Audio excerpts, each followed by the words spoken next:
comments from Coach Quinn. Well, nice bounce back win for our guys.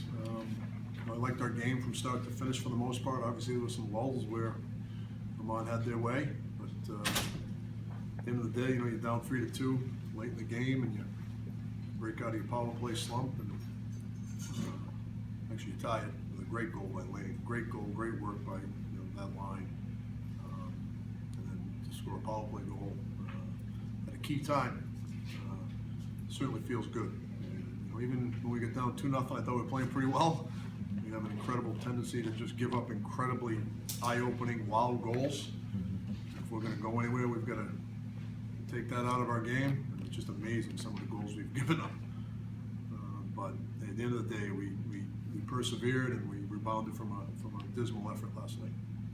So yeah, as you say, 3 brutal turnovers in 2 nights, all leading to goals. And then you get 2 pretty good breaks in the sense they have one goalie who goes down hurt. Right. The other 2 guys have never played a minute of college hockey before tonight. Right. And then you get the major, which of course Sneddon was clearly irate about. Right. So overdue for some breaks, I guess. Yeah, perhaps. I mean, and I didn't see it. I don't know whether there was a penalty or not. Obviously, they took a long time talking about somebody saw something, and anytime you hit a susceptible player, boy, and that was happening a lot over the weekend. You put yourself in a position to get called for a penalty.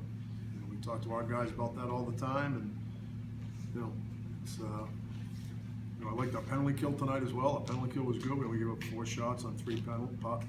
They had 3 power plays, and obviously our power play was much better tonight than it had been over the course of the last 3 weeks. What did you see out of the power play specifically that had changed? You said yesterday they looked very lazy. What was the change between? There was more urgency. We were shooting it.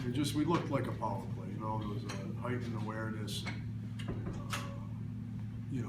Too often a power play starts and guys go into power play mode. And the power play is your success on the power play is tied to the success on 5-on-5. Whatever offense you're going to generate 5-on-5, playing through people and getting those pucks and shooting it quickly and thinking and moving it quickly.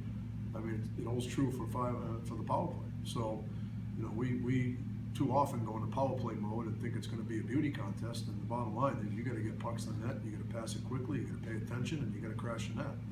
There's really no other way to go about it. So, I thought we had a lot more simplicity to our power play tonight. That you obviously tinkered with your left wings a lot today, and you get 7 points out of that new combination in the second line. And maybe we'll see them a little bit more together, perhaps. Yeah, I thought Ati had a great night. Ati and Lane played really well. 2 seniors stepped up, and our seniors and Danny stepped up. Our seniors stepped up, and it wasn't nobody felt good about last night. You can lose a game sometimes, but we didn't feel good about the result, and we certainly didn't feel good about our performance. And sometimes you can lose a game and play pretty well. Well, that was certainly not the case on Friday night. But to bounce back the way we did, and I got to give our leaders, even though Grizzy wasn't in the lineup tonight. And, Sean McGuire too. I mean, his mag's as positive as anybody who was on the bench tonight. It's a great sign for us moving forward when your seniors take control of the situation.